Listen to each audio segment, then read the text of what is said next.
You want them to distill their experiences down into the gist, which is the significance of the experience. And the significance of the experience is roughly what you can derive from listening to the experience that will change the way that you look at the world and act in the world. So it's valuable information, and they can tell you a terrible story, and that can be valuable because that can tell you how not to look at the world and act in it, or they can tell you a positive story. You can derive benefit either way, which is why we also like to go watch stories about horrible psychopathic thugs.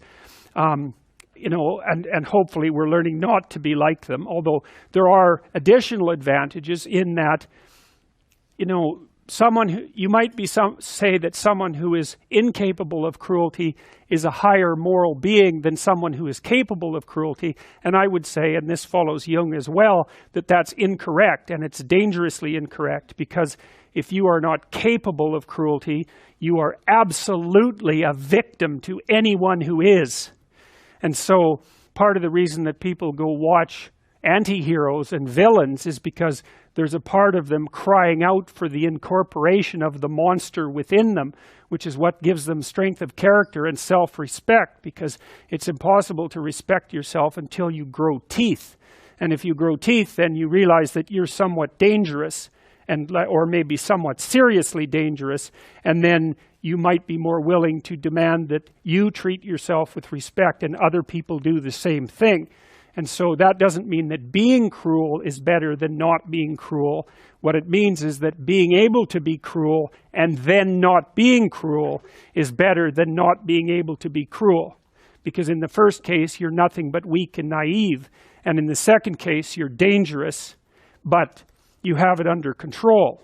And, a lot of martial arts concentrate on exactly that as part of their philosophy of training. It's like, we're not training you to fight. We're training you to be peaceful and awake and avoid fights. But if you happen to have to get in one, and I guess the philosophy also is that if you're competent at fighting, that actually decreases the probability that you're going to have to fight, because when someone pushes you, you'll be able to respond with confidence, and with any luck, and this is certainly the case with bullies, with any luck, a reasonable show of confidence, which is very much equivalent to a show of dominance, is going to be enough to make the bully back off. And so the strength that you develop in your monstrousness is actually the best guarantee of peace. And that's partly why Jung believed that it was necessary for people to integrate their shadow.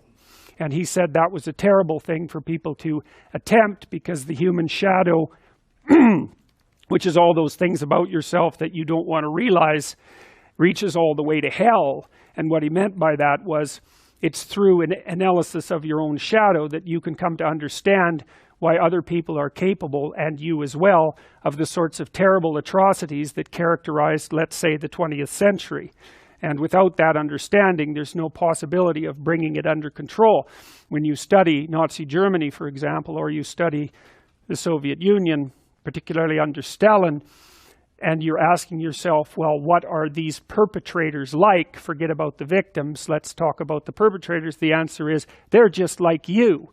And if you don't know that, that just means that you don't know anything about people, including yourself. And then it also means that you have to discover why they're just like you. And believe me, that's no picnic.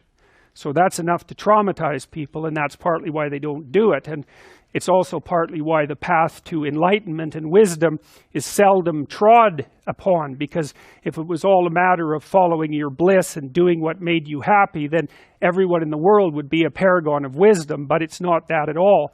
It's a matter of facing the thing you least want to face.